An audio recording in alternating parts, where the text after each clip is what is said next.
দশম শ্রেণীর বাংলা তোমাদের বহুরূপী গল্পটা গতদিনে প্রথম পর্বে পড়িয়েছিলাম। আজকে তার পরের থেকে হবে, এটা একটু মন দিয়ে শুনবে। দেখো,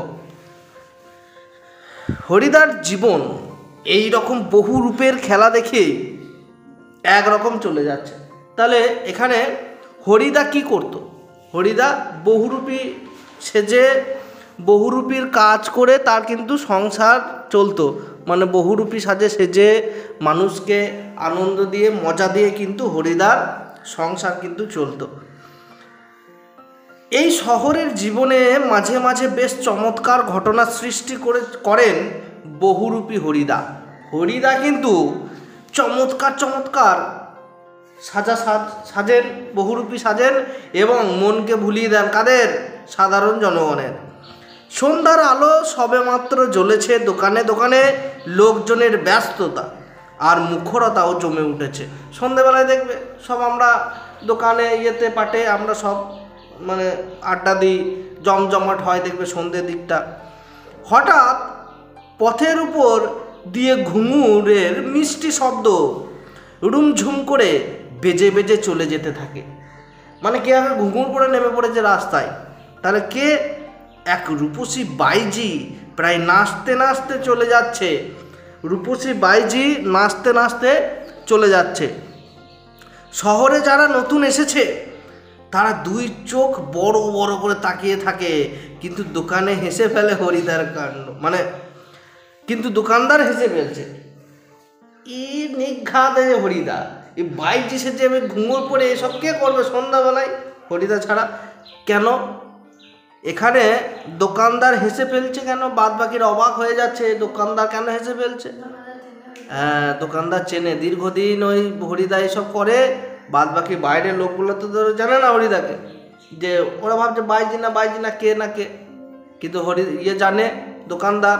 সেরকম বাস যে ড্রাইভার ছিল, হ্যাঁ কাশীনাথ, সে ড্রাইভার ওকে চেনে ভালো করে। এবার তাদের রিয়াকশান একরকম, যারা নতুন কোনো ব্যক্তি যারা হরিদাকে প্রথম দেখছে তাদের রিয়াকশান কিন্তু আর একরকম। বেশ, এটা একটা বহুরূপী নাকি? কারো কারোর মুগ্ধ চোখের মোহভঙ্গ হয়। আরে বাবা, আর যেন বেশ একটু হতাশ স্বরে প্রশ্ন করে ওঠে, বাইজির ছদ্মবেশে সেদিন হরিদার রোজগার মন্দ হয়নি। মানে বাইজির সাজে কিন্তু হরিদা ভালোই ইনকাম করেছে সেদিন। মোট 8 টাকা 10 আনা পেয়েছিল। 8 টাকা 10 আনা কিন্তু পেয়েছিল। আমরাও দেখেছিলাম একটা দোকানের সামনে গিয়ে দাঁড়াচ্ছে সেই রূপসী বাইজি। এত সুন্দর সাজ সেজেছে রূপসী বাইজি, একটা দোকানের সামনে যাচ্ছে আর পয়সা দিচ্ছে। ভালো লাগছে তো? সেই রূপসী বাইজি মুচকি হেসে আর চোখ টিপে একটা ফুল সাজিয়ে এগিয়ে দিচ্ছে, দাও পয়সাটা দাও। দোকানদারও হেসে ফেলে আর একটা সিকি তুলে নিয়ে বাইজির হাতের ফুল সাজির ওপরে ফেলে দেয়। তা খুব ভালো একটা জায়গা। কোনোদিন বাউল, কোনোদিন কাপালিক কাদের বলে গো? সাধু, সেই তোমার কোনগুলো? সে কাপালিক সাধুগুলো তোমার কালী পুজো করে, শিব পুজো করে, সেখানে শ্মশানে মশানে থাকে কাপালিক এগুলো। কখনো বোচকা কাঁধে বুড়ো কাবুলিওয়ালা, কখনো হ্যাট কোট পেন্টুলুন পরা ফিরিঙ্গি কেরামিন সাহেব। মানে কখনো ইংরেজ সাজে, কখনো কাপালিক সাজে, কখনো বাউল সাজে, হ্যাঁ কখনো কাবুলিওয়ালা সাজে, এই সব সমস্ত কিছু সাজে। বুঝলে তো? স্কুলে 4টে ছেলেকে ধরেছিল, বুঝলে তো? এই দাঁড়াও, একটু বেশি পড়ে দিলাম। একবার পুলিশ সেজে দয়ালবাবুর লিচু বাগানের ভিতরে দাঁড়িয়েছিলেন হরিদা। এইটা আর একটা নতুন ঘটনা। তাহলে কার লিচু বাগান ছিল গো? দয়ালবাবুর। কি সেজেছিল হরিদা তখন? পুলিশ সেজেছিল। বেশ, স্কুলের 4টে ছেলেকে ধরেছিলেন। ওরা নিশ্চয়ই লিচু বিচু চুরি করতে গিয়েছিল। ভয়ে কেঁদে ফেলেছিল ছেলেগুলো, ও পুলিশ কাকু ছেড়ে দাও গো, আমি এই কটা লিচু পাতে দিয়েছিলাম, ছেড়ে দাও। আর স্কুলের মাস্টার এসে সেই নকল পুলিশের কাছে ক্ষমা চেয়েছিলেন, এবারে মতো মাফ করে দিন ওদের। কিন্তু 8 আনা ঘুষ নিয়ে তারপর মাস্টারমশাইয়ের অনুরোধ রক্ষা করেছিলেন। সেই নকল পুলিশ হরিদা। বলছে আমাকে 8 আনা দাও, সব স্কুলে যে 4টে ছেলেকে ছাড়িয়ে নিয়ে যাও। হেডমাস্টার মশাইকে পর্যন্ত মানে বোকা বানিয়ে দিয়েছিল। ভাবো মানে কতখানি মানে ট্যালেন্ট তো বটেই 100 বার, বহুরূপী সাজটা কতখানি তিনি সাজতে পারেন।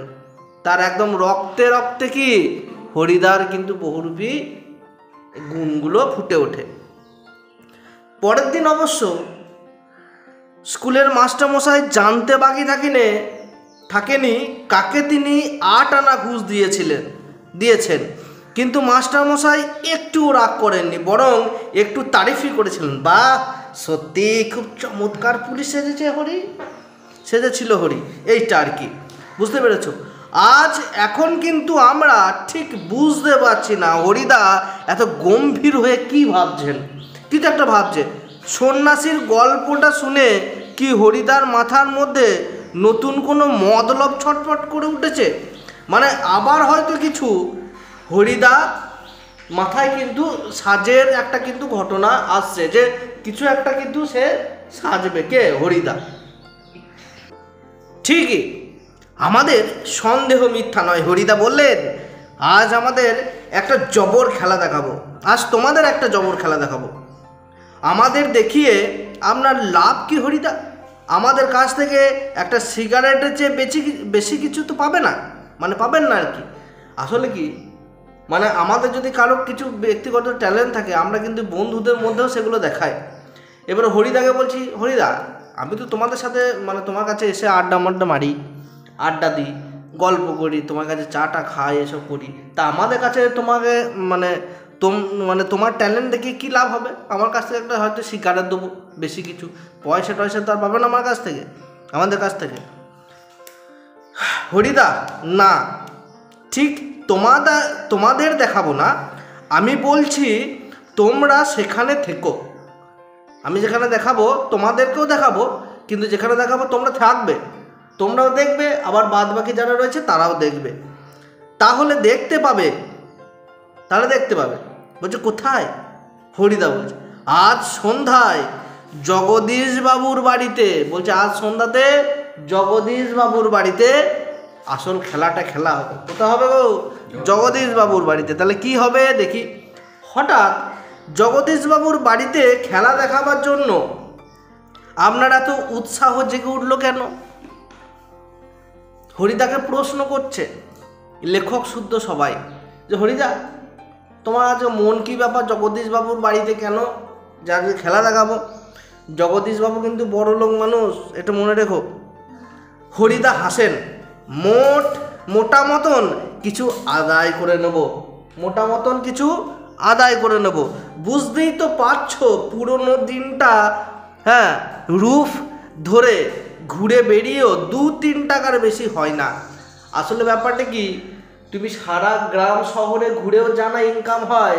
তুমি যদি জগদীশ বাবুর বাড়িতে যাও একটুখানি সং সেজে, বহুরূপী সেজে, তাহলে কিন্তু আরও বেশি ইনকাম তোমার কিন্তু ওইখান থেকেই হয়ে যাবে।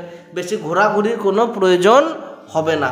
তুমি জগদীশ বাবুকে একটু ঠকিয়ে দাও ভালো করে, তাহলে কিন্তু মেলায় টাকা পেয়ে যাবে। বেশ, একবার বাইজি সেজে অবশ্যই কিছু বেশি টাকা পাওয়া গিয়েছিল। এই যে বাইজি সাজলো কিছুক্ষণ আগে আমরা পড়লাম, কিন্তু অতিই বা কি হবে? ঠিকই বলেছেন হরিদা। সপ্তাহে বড়জোর একটা দিন বহুরূপী সেজে পথে বের হন হরিদা, কিন্তু তাতে 7 দিনের পেট চলবার মতো রোজগার হয় না। সপ্তাহে ওই 1 দিন 2 দিনই হয়তো হরিদা বেরোয়, ওই 1 দিনের কথা এখানে বলা হয়েছে, কিন্তু 1 দিনের ইনকামে কি আর সারা সপ্তাহ চলে না। হরিদা বলেন না, এবার আর কাঙালের মতো হাত পেতে বকশিস নেওয়া নয়, এবার মারিত গড়ার লুটিত ভাণ্ডার। মানে এবারে ভালো রকম কিন্তু লুটে পুটে আসবো। যেখানে একবার আমি ঢুকবো সেই যে একদম পুরো ছুঁয়ে ঢুকবো, ফালি হয়ে বেরিয়ে চলে আসবো, সেরকম ব্যাপার আর কি, বুঝলে তো? একেবারেই যা ঝেলে নেব তাতে আমার সারা বছর চলে যাবে। বলছে একদিনই যা আমি লুটে পুটে নেবো, সারা সপ্তাহ কেন সারা বছর চলে যাবে ওই পয়সাতে।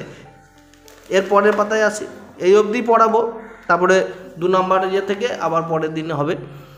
কিন্তু সে কি করে সম্ভব? জগদীশবাবু ধনী মানুষ বটেন, কিন্তু বেশ কৃপণ মানুষ, কিপ্টে সাংঘাতিক। কে?